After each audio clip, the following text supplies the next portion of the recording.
আরবি নববর্ষের প্রথম মাস, আরবি বৎসরের আজকে প্রথম মাস। এই মাসের নাম কি বলেন তো? মুহররম মাস। আমরা তো বাংলা ইংরেজি এগুলা মুখস্থ করি, কিন্তু আরবি মাস অনেকেরই মুখস্থ নাই। কিছু মানুষ ছাড়া আরবি অনেকেরই মুখস্থ নাই। কিন্তু আরবি মাস জানা, তারিখ জানা দেখে এগুলা হলো ফরজে কিফায়া। এগুলা জানলে আপনার সওয়াব হবে, বুঝতে পারছেন? এগুলা জানাটা সওয়াবের কাজ। আজকে মুহররম মাসের প্রথম তারিখ, আজকে প্রথম জুমা মুহররম মাস। মুহররম শব্দের অর্থ হলো সম্মানিত। মুহররম শব্দের অর্থ কি? সম্মানিত। এই মাসটা সম্মানিত মাস। সহিহ বুখারী 3197 নম্বর হাদিস। প্রথম আমরা জানবো মুহররম মাসের তাৎপর্য। মুহররম মাসের কি তাৎপর্য? আল্লাহর নবী হযরত মুহাম্মদুর রাসূলুল্লাহ সাল্লাল্লাহু আলাইহি ওয়াসাল্লাম সাহাবী, ওনার নাম হলো আবু বকর রাদিয়াল্লাহু তাআলা। ওনার থেকে বর্ণিত, তিনি বলেন রাসূল করিম সাল্লাল্লাহু আলাইহি ওয়াসাল্লাম বলেছেন, আল্লাহ তাআলা আসমান জমিন যেদিন থেকে বানিয়েছেন সেদিন থেকে এই কালের আবির্ভাব হয়, সেদিন থেকে সময় আবর্তিত হয়। আসমান সমূহ জমিন যেদিন থেকে আল্লাহ বানিয়েছেন সেদিন থেকে সময়টা আবর্তিত হয়। সেকেন্ডের পর সেকেন্ড, মিনিটের পর মিনিট, ঘন্টার পর ঘন্টা, দিনের পর দিন, সপ্তাহের পর সপ্তাহ, মাসের পর মাস, 12 মাসে 1 বছর হয়। এগুলো আল্লাহ পাকের নির্ধারিত। এই সেকেন্ড, মিনিট, ঘন্টা, দিন, সপ্তাহ, মাস, এগুলা কার পক্ষ থেকে নির্ধারিত? আল্লাহ পাকের পক্ষ থেকে নির্ধারিত। এজন্য আল্লাহ সুবহানাহু ওয়া তাআলা আমার কালামুল কিতাবে কারীমার মধ্যে আল্লাহ বলেছেন, ইন্না ইদ্দাতাশ শুহুরি ইনদাল্লাহি 12 শাহরান ফি কিতাবিল্লাহ في كتاب الله يوم خلق السماوات والأرض منها أربعة حرم ذلك الدين القيم فلا تظلموا فيهن أنفسكم الله تعالى নিশ্চয় আল্লাহর বিধান গণনার মাস হলো 12টি। এটা আল্লাহ পবিত্র কোরআনের সূরা তাওবা 36 নম্বর আয়াতে আল্লাহ বলেছেন, নিশ্চয় আল্লাহর বিধান গণনার মাস হলো 12টি। তার মধ্যে 4টি মাস হলো সম্মানিত মাস। 4টা মাস সম্মানিত মাস। হাদিসের মধ্যে আছে সালাতু মুতাওয়ালিয়া, 3টা মাস হলো ধারাবাহিক। সম্মানিত 3টা মাস হলো ধারাবাহিক। 2টা আমাদের ইতিপূর্বে চলে গেছে, জিলহজ, আর এই মাসের নাম হলো মুহররম মাস। ধারাবাহিক 3টা মাস হলো সম্মানিত। জিলহজ আমাদের থেকে বিদায় নিয়েছে, জিলহজ বিদায় নিয়েছে। এখন যে মাসে আমরা পদার্পণ করলাম এই মাসের নাম হলো মুহররম মাস। এটাও সম্মানিত 4 মাস সময় একটা মাস। এরপরে বলা হয়েছে রজব। রজব মাসকেও সম্মানিত বলা হয়েছে। আর এই মাসটার মধ্যে যে আমরা পদার্পণ করেছি, হাদিসে পাকের মধ্যে আছে নবী বলেন শাহরুল্লাহিল মুহররম, এটা হলো আল্লাহর মাস বলা হয়েছে। রমজানের পরে মর্যাদার দিক থেকে মুহররম মাসটা হলো দামি মাস। সুবহানাল্লাহ। এই জন্য মুসলমান ইমানদার আমরা এমন সাধারণ মুসলমান হইলাম, আমাদের গোটা কয়েকজন বাদে, গোটা কয়েকজন ছাড়া আরবি মাস কেমনে আসে, কেমনে যায়, বছর কেমনে চলে যায়, তা স্মরণ থাকে না। শুধু রমজান আসলে, শাবান মাস আসলে অনেকের মনে থাকে, বাকি যে মাসগুলো গেল এটার কোনো খবরই থাকে না। অথচ আল্লাহ সুবহানাহু ওয়া তাআলা রমজান ছাড়া, আল্লাহ তাআলা রমজান তো ফজিলত না, ফজিলতের মাস, সওয়াবের মাস, রহমতের মাস। এরপর আল্লাহ রমজান মাস ছাড়া 4টা মাসকে আল্লাহ সম্মানিত বানিয়েছে। এই জিলহজ মাস আমাদের থেকে বিদায় নিয়েছে, জিলহজ মাস চলে গেছে। এই যে মাসটার মধ্যে আমরা পদার্পণ করলাম, এই মাসটার নাম হলো মুহররম মাস, সম্মানিত মাস। যেমন ভাবে এক্সাম্পল স্বরূপ, উদাহরণ স্বরূপ বলা যায়, আমরা রুমের মধ্যে, বাসার মধ্যে, বাড়ির মধ্যে বসে আছি যার যার মতন। যখন আপনার বাবা আসছেন বা আপনার শ্বশুর আসছেন অথবা কোনো সম্মানিত অতিথি আসছেন, আপনি এলোমেলো ভাবে বসা আছেন, আপনি কি এভাবে বসা থাকবেন? বলেন তো, একটু নড়ে চড়ে সুন্দর করে বলবেন, যেহেতু সম্মানিত মানুষগুলো আসতেছে, অতিথি আসতেছে, অথবা আপনার বড় ভাই, আপনার বাবা আসছে, একটু নড়ে চড়ে বলবেন, বলবেন না? এলোমেলো বসে আছেন। কিন্তু কোরআনের মধ্যে আল্লাহ পাক 12টা মাস দিয়েছেন, এর মধ্যে 4টা মাস সম্মানিত মাস। অন্যান্য মাস তো আমাদের চলে গেছে, সম্মানিত মাসগুলো তো আমরা নড়াচড়া করবো। অর্থাৎ আমরা যে ইবাদত বন্দেগী আমরা করেছি, অর্থাৎ নামাজ আমাদের কন্টিনিউ আদায় করতে হবে। আমরা তো অলরেডি নামাজগুলো আদায় করি, ফরজ আদায় করি, সুন্নত আদায় করি, ওয়াজিব নামাজগুলো আমরা আদায় করি। কিন্তু সম্মানিত মাস সমূহে আমার টার্গেট থাকতে হবে যে সুন্নত আছে, সুন্নতে মুআক্কাদা তো করতেই হবে, কিন্তু সুন্নতে গায়রে মুআক্কাদা আছে, আছে না? সুন্নতে মুআক্কাদা, গায়রে মুআক্কাদা গুলো আসরের সামনে ফরজের আগে যে সুন্নত, এটা সুন্নতে গায়রে মুআক্কাদা। আমরা সময় থাকি অনেকে পড়ি, সময় না থাকলে অনেকে পড়ি না, কিন্তু পড়াটা হলো সওয়াবের কাজ। যেমন ভাবে এশার নামাজের আগে, ফরজ নামাজের আগে 4 রাকাত সুন্নাত আছে কিনা, এটা সুন্নতে গায়রে মুআক্কাদা। যদি সময় থাকে নামাজটা পড়বেন, সওয়াব পাবেন। সময় না থাকলে জামাতের টাইম যদি হয়ে যায় তখন তো জামাত পড়াইলে, কিন্তু না পড়লে গুনাহ হবে না। ওই 4 রাকাত সুন্নাত এশার ফরজের আগের যে সুন্নাতটা পড়লে সওয়াব পাবেন, না পড়লে গুনাহ হবে না।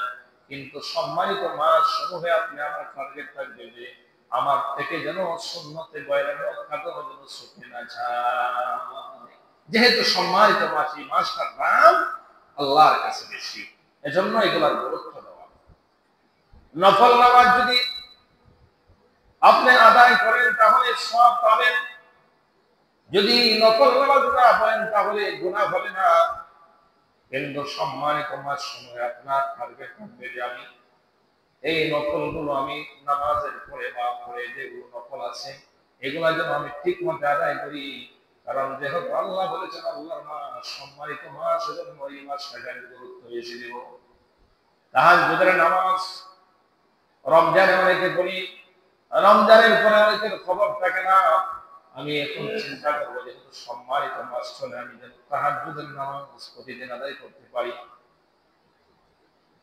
আর বিভিন্ন পাপাচার, পাপ তো এমনিতে করা যাবে না, এমনিতে পাপ করা হারাম, পাপ করা যাবে না। কিন্তু সম্মানিত মাস সমূহ যে আসছে, সম্মানিত মাস যে আসছে, এই মাসগুলোতে আমরা একটু খেয়াল করে থাকবো যে আমার দ্বারা যেন এই মাসগুলোতে কোনোভাবে অন্যায় কাজ না হয়, পাপাচার কোনো কাজ যেন আমরা জড়িত না হই, এটা আমাদের টার্গেট থাকতে হবে। কি বলে?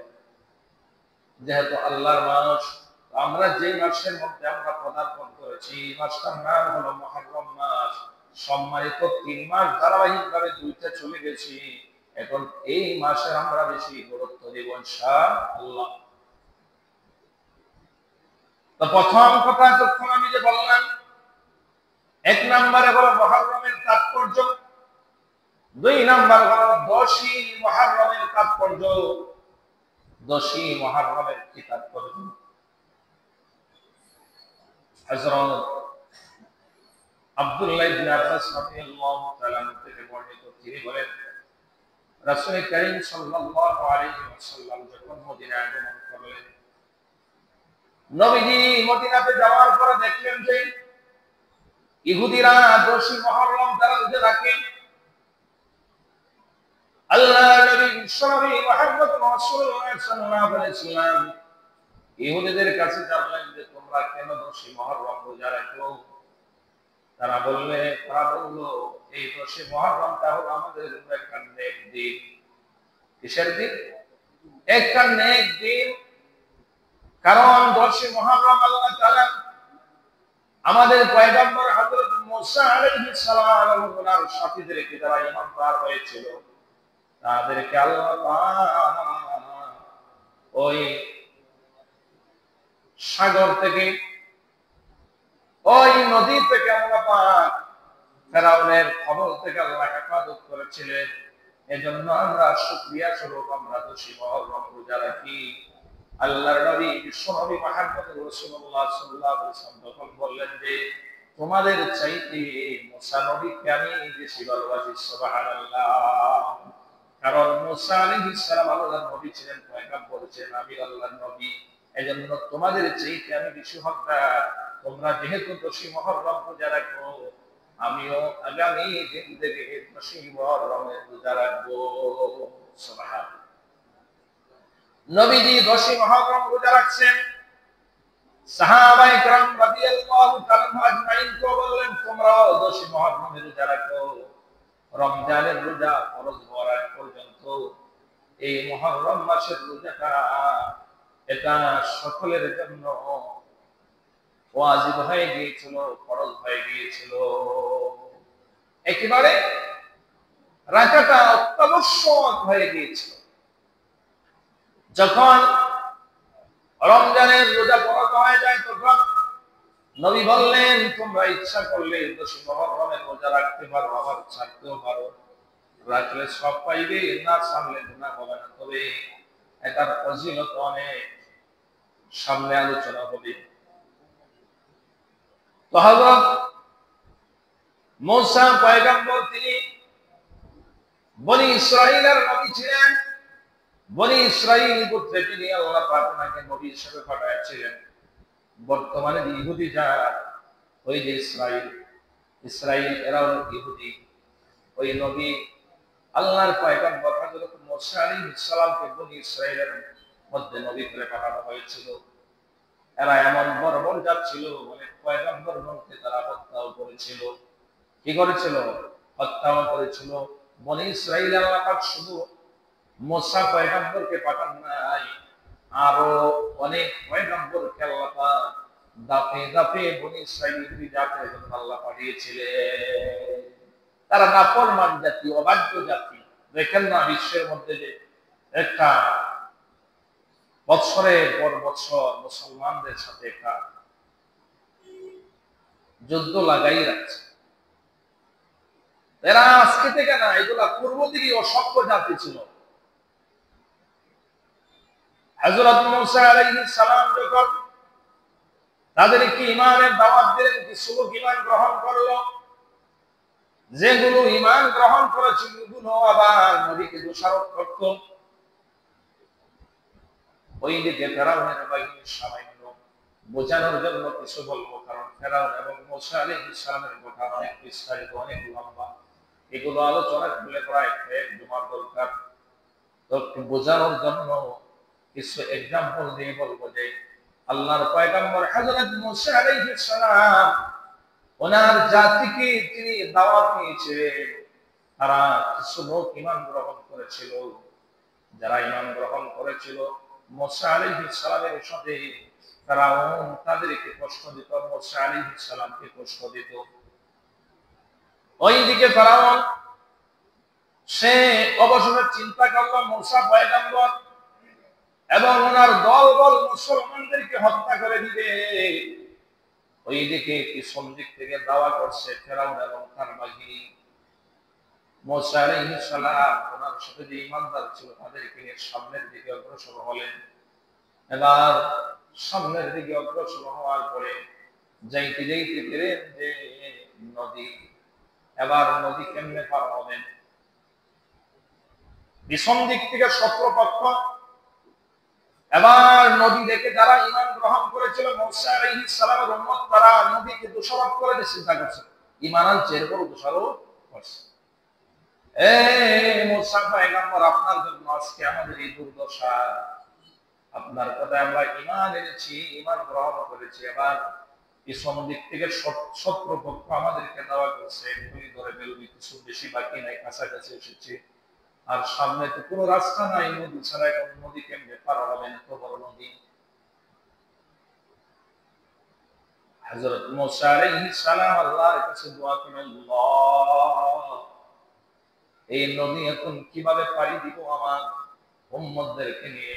আল্লাহ তাআলা বললেন, মুসা, তোমার হাতের যে লাঠি আছে পানির মধ্যে আঘাত করো, আমি আল্লাহ একটা ব্রিজ, একটা রাস্তা আমি বানাই দিব। সুবহানাল্লাহ। মুসা আলাইহিস সালাম আঘাত করলেন, সঙ্গে সঙ্গে এটা মুসা আলাইহিস সালামের মধ্যে যে আল্লাহ পাকের কুদরত।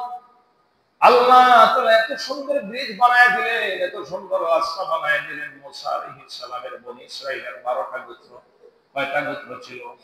12টি গোত্র ছিল। এক গোত্রের লোকেরা আরেক গোত্রের লোকদেরকে দেখতে পারতো না, একসঙ্গে চলাফেরা করতে পারতো না। তারা পিছলা জাতি ছিল, তারা ঘাড় ফেরা জাতি ছিল। মুসা আলাইহিস সালাম বলে, দেখো রাস্তায় বার পাড়ি দে। তারা বলল, মুসা পয়গম্বর, আপনি তো জানেন আমরা 12টা গোত্রে আমরা সীমাবদ্ধ। এক 12টা গোত্রের লোক, আমরা একটি ব্রিজে আমরা পার হয়ে যেতে পারবো না। চিন্তা করছেন, ওইদিকে শত্রুপক্ষে আসতেছে, ফেরাউন তার দলবল নিয়ে মাইল দিব, কিন্তু এখনো তারা জিদ বাঁধে যে না, আমরা 12টা রাস্তা আমাদের করে দিতে হবে। চিন্তা করছে। মুসা আলাইহিস সালাম আল্লাহর কাছে দোয়া করলেন, আল্লাহর কাছে বললেন, আল্লাহর কাছে বললেন, আল্লাহ, আমার জাতি তো এগুলা 12 দলে বিভক্ত, এদেরকে 12টা রাস্তা বানায় দিন। আল্লাহ তাআলা মুসা আলাইহিস সালামের দোয়া কবুল করলেন। সঙ্গে সঙ্গে তাদের জন্য এই ব্রিজের মধ্যে 12টা রাস্তা বানায় দিলেন। কয়টা রাস্তা? একটার মধ্যে 12টা পার্টিশন হিসাবে। এরপরে তারা বলে কি জানেন?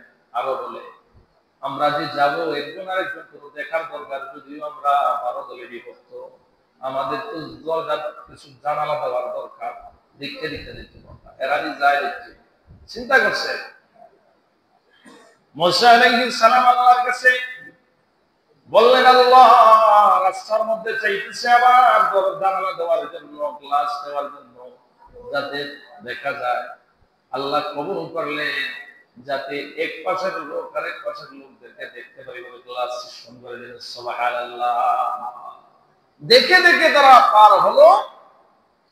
ওইদিকে মুসা আলাইহিস সালাম এবং ওনার দলবল ঈমানদার সাথীরা যখন পাড়ি দেওয়া শেষ হয়ে গেছে, রাস্তা পার হয়ে গেছে, রাস্তার ওপারে চলে গেছেন, তখন ফেরাউনের দল, ফেরাউন সহ আসলো। ফেরাউন বলতেছে, দেখো এটা আমার কি কুদরত। এটা বলে, এরকম দেখছো, তোমরা কোনো টেনশন নাই, যে আমি তো করছি রাস্তা। আল্লাহ তাআলা বলে, উঠো তুমি। ওইদিকে ফেরাউন এবং তার দলবল যখন রাস্তার মধ্যে তারা উঠল, যখন মাঝখানের মধ্যে সকলে আসলো, ফেরাউন এবং তার দলবল, আল্লাহ পাক ওই পানিকে হুকুম দিলেন, পানি রে, তুমি তোমার আগের মতো পানি হয়ে যাও, রাস্তা ভেঙে চুরমার করে দাও। আল্লাহ তাআলা নির্দেশ দিলেন, সঙ্গে সঙ্গে পানি নদীর মধ্যে একাকার হয়ে গেল, রাস্তা ভেঙে গেল। ফেরাউন এবং তার দলগুলো ডুবে ডুবে তারা মরল। সুবহানাল্লাহ। ডুবে আর সব পানির মধ্যে শেষ। এবার ফেরাউন বলে, সক্রাতের সময় যে একটা কথা আছে, দোয়া কবুল হয় না। আল্লাহ তাআলা বলেন, সারা বছর তোমার সারা সময় তোমাকে আমি সময় দিলাম, যখন আজরাইল সামনে আসবে তখন যদি আপনি, আগে কিন্তু যারা ঈমান আনছে না, আগে ভালো কাজ করছে না, আগে নামাজ পড়ছে না, রোজা রাখছে না, কোনো দাঁড়ি নাই, এখন যদি ওই ব্যক্তিরা আপনি কালেমা পড়ান, ওই ব্যক্তিরে বলেন কালেমা পড়ো, কিন্তু কালেমা অস্বীকার হতে পারে না, হতে পারে, কিন্তু বেঈমানদের বলায় একেবারে ঈমান নসিব হবে না। ওই ফেরাউন বলে যে আল্লাহ তুমি মুসা পয়গম্বর, তোমার প্রতি এবং তার সাথীরা তোমার প্রতি ঈমান এনেছে, আমিও তার প্রতি, তুমি আল্লাহর প্রতি ঈমান আনলাম, এই কথা বলছে হযরত আজরাইল আলাইহিস সালাম। এই সাগরের কাদা মাটি, এই নদীর কাদা মাটি তার মুখের ভিতরে একবারে ঢুকায় দিলেন, যাতে এই সময় দোয়াটা করতে পারে না, এই সময় দোয়াটা আল্লাহর কাছে কবুল হবে না। এমন ভাবে কাদা মাটিগুলো ঢুকায় দিলেন, তার সক্রাদের শহর দোয়া আল্লাহর কবুল করেন না। এজন্য আমরা যারা শুধু সাপ্তাহিক নামাজি, বাৎসরিক নামাজি, তারা আমরা সময় থাকতে নামাজ পড়ব। কি বলে? নামাজ নেকের কাজ সময় থাকতে আমরা করবো, যদি না করি তাহলে সরকারের সময় এগুলা ইমাম কবুল নাও হতে পারে। এজন্য সময় আমার সক্রাতের মুহূর্ত আসার আগে আগে আমি ভালো কাজের নিয়ত করি। পাপাচারের মধ্যে বিভিন্ন পাপাচারে আমি লিপ্ত আছি, এগুলো আমি আগে আসার আগে আগেই ছেড়ে দেবো, কারণ আমার তো জানা নাই কখন মরণ চলে আসে। বুদ্ধিমান ওই ব্যক্তি যারা সক্রাতের আগে, মরণের আগে আগে নেকের কাজ করে, ভালো কাজ করে, অন্যায় এইগুলা কাজ থেকে যারা বিরত থাকে, এরাই হলো বুদ্ধিমান। তো 2 নম্বরে আলোচনা করলাম 10ই মুহররমের তাৎপর্য, 3 নম্বর হলো 10ই মুহররমের রোজা রাখার গুরুত্ব। 10ই মুহররমের রোজা রাখার গুরুত্ব হলো আম্মাজান হযরত হাফসা রাদিয়াল্লাহু তাআলা আনহা থেকে বর্ণিত, তিনি বলেন রাসূল করিম সাল্লাল্লাহু আলাইহি ওয়াসাল্লাম জীবনে কখনো 4টি আমল কখনো বাদ দেননি। কয়টা আমল? 4টি আমল নবী কখনো বাদ দেননি। নবীর স্ত্রী হাফসা রাদিয়াল্লাহু তাআলা আনহা বলেন নবী কখনো 4টা আমল বাদ দেননি। 1 নাম্বার হলো 10ই মুহররমের রোজা নবী কখনো ছাড়েন না। সুবহানাল্লাহ। বোঝা গেল গুরুত্ব কতটুকু, বুঝতে পারছেন তো? নবী জীবদ্দশায় মদিনায় যাওয়ার পরে 10ই মুহররমের রোজা কখনো ছাড়েননি। 2 নাম্বার হলো জিলহজ মাসের প্রথম 9 দিনের রোজা, 1 থেকে 9 দিন পর্যন্ত নবী রোজা রাখতেন, এটা কখনো ছাড়েননি। এই আমলটা নবী কখনো ছাড়েননি। 3 নম্বরে হলো প্রত্যেক মাসের 3টা রোজা, যাকে বলা হয় আইয়ামে বীজের রোজা। প্রত্যেক মাসের 13, 14, 15 তারিখ 3টা রোজা নবী কখনো ছাড়েননি। 4 নাম্বার হলো ফজরের নামাজের ফরজের আগে যে সুন্নত 2 রাকাত সুন্নত করতে হয় না, সুন্নতে মুআক্কাদা। হাদিস শরীফের মধ্যে আছে রাসূল করিম সাল্লাল্লাহু আলাইহি ওয়াসাল্লাম রাসূল সাল্লাল্লাহু আলাইহি ওয়াসাল্লাম বলেছেন যে ফজরের 2 রাকাত সুন্নতের এত দাম, এত গুরুত্ব, সারাটা পৃথিবী যদি কেউ বিক্রি করে দেয় সেই বড় বেশি দামি। সুবহানাল্লাহ। এজন্য ফজরের 2 রাকাত সুন্নত কখনো ছাড়বেন না। 4 নম্বরে হলো নবী ফজরের ফরজ নামাজের আগে যে 2 রাকাত সুন্নত, এটা কখনো নবী ছাড়েন নাই। এবার আসি আমরা 4 নম্বর মুহররম মাসে রোজা রাখার ফজিলত। মুহররম মাসে কি রোজা রাখার ফজিলত হাদিস শরীফের মধ্যে আছে, আল্লাহ নবী বলেন আফদালুস সিয়ামি বা'দা রমাদান শাহরুল্লাহিল মুহররম ওয়া আফদালুস সালাতি বা'দা সালাতিল মাফরুদা।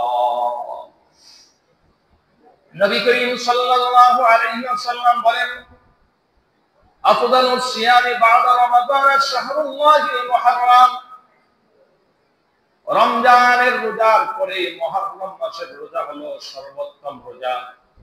রমজান মাসের রোজার পরে মুহররম মাসের রোজা হলো সর্বোত্তম রোজা। ওয়া আফদালুস সালাতি বা'দা সালাতিল মাফরুদা। এবং ফরজ নামাজের পরে মর্যাদাপূর্ণ নামাজ হলো সালাতুল লাইল, অর্থাৎ তাহাজ্জুদের নামাজ আল্লাহর কাছে দামি। ফরজ নামাজের পরে নামাজের মধ্যে মর্যাদাপূর্ণ নামাজ হলো তাহাজ্জুদের নামাজ, সালাতুল লাইল বলা হচ্ছে। এজন্য শেষ রাতের আমল আল্লাহর কাছে দামি। শেষ রাতে 2 রাকাত 4 রাকাত নামাজ যদি পড়তে পারেন ফজরের আগে তাহাজ্জুদের সময়, তাহলে এই সময়টা বরকতপূর্ণ সময়, আল্লাহ দোয়া কবুল করেন।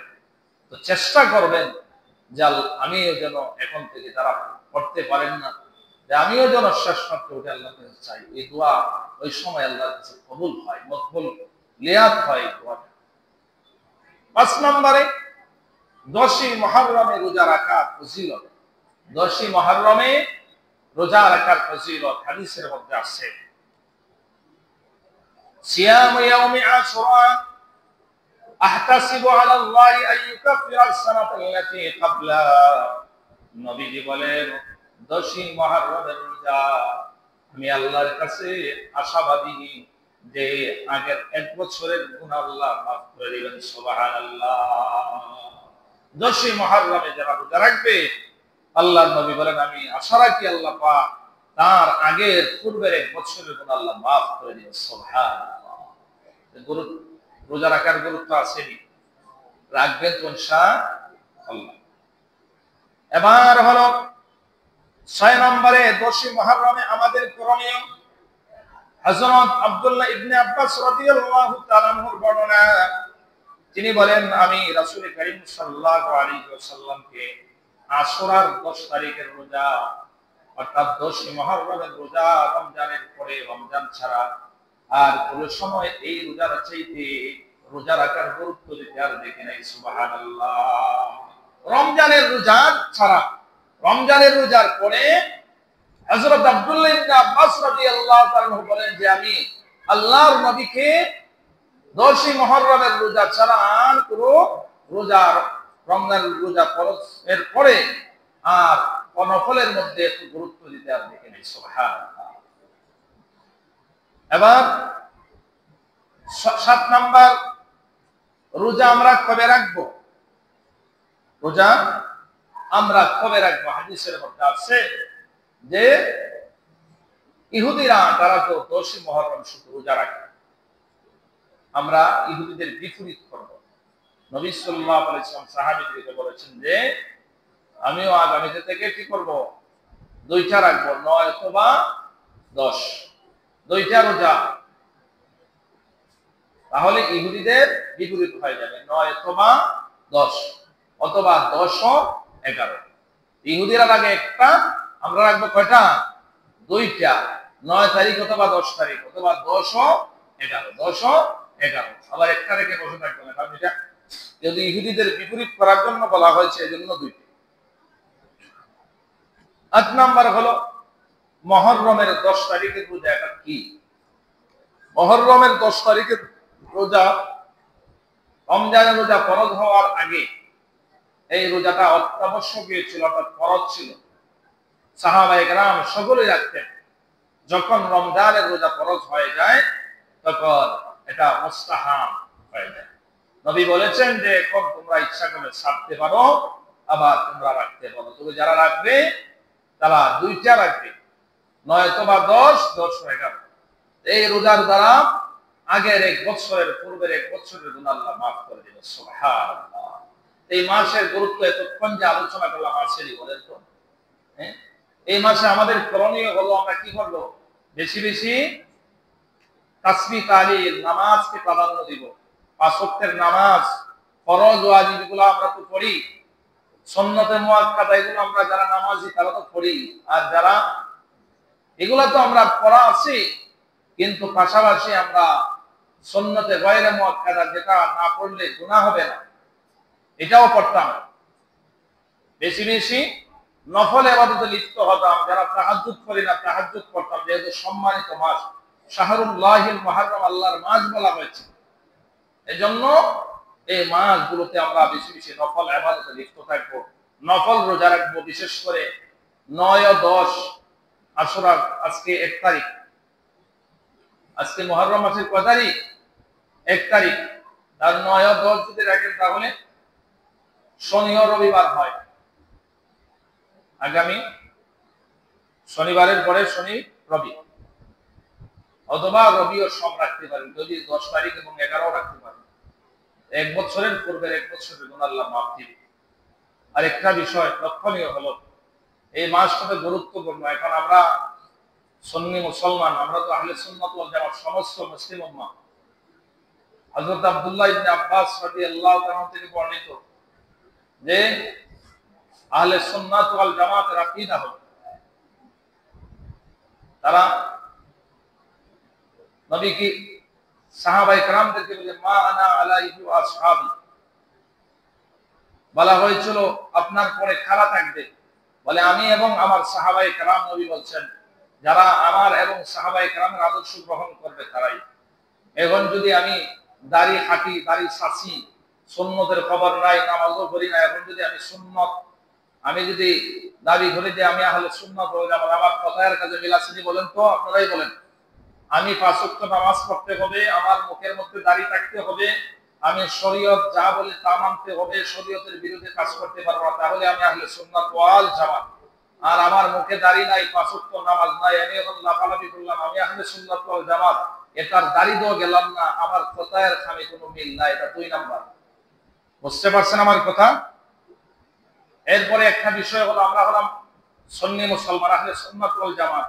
এখন আমরা যদি মুহররমের 10 তারিখে জারি গাই, আমরা যদি উচ্চমাচ্চুম করে দিয়ে, দেখেন মাতম আসেনি আপনাদের এলাকাতে, আসেনি ঘোরা বানায় সাজা, এগুলা সম্পূর্ণ হারাম, সম্পূর্ণ কোরআন সুন্নাহ বিরোধী। সম্পূর্ণ কি? আপনি নিজে এগুলা থেকে বিরত থাকবেন, আপনার সন্তানদেরকে, অধীনস্থরা তাদেরকে বিরত রাখবেন। এগুলা সম্পূর্ণ শিয়া মতবাদ। আপনারা সুন্নি মুসলমান না শিয়া মুসলমান? বলেন তো, সবাই বলেন। সুন্নি হলে তাহলে এগুলা করা যাবে? এগুলা সম্পূর্ণ গর্হিত কাজ। আমি যা আলোচনা করলাম, আমরা 5 ওয়াক্ত নামাজ পড়বো, নফল নামাজ পড়বো, 9 ও 10 আমরা রোজা রাখবো, 1 বছরের গুনাহ আল্লাহ মাফ করে দিবে এই 2টা রোজার দ্বারা। বুঝতে পারছি আমরা ইনশাআল্লাহ? তো আমরা সঠিক যা আছে এটা মেনে চলবো, ভ্রান্ত আকীদাতে আমরা যাব না, ভ্রান্ত আকীদাতে আমরা যাব না। আল্লাহ পাক আমাদের সকলকে যেন সহিহ শুদ্ধ নিয়তে যা কিছু আলোচনা হলো, সকলকে যেন আমল করার তৌফিক দান করেন। সকলে বলেন আমিন।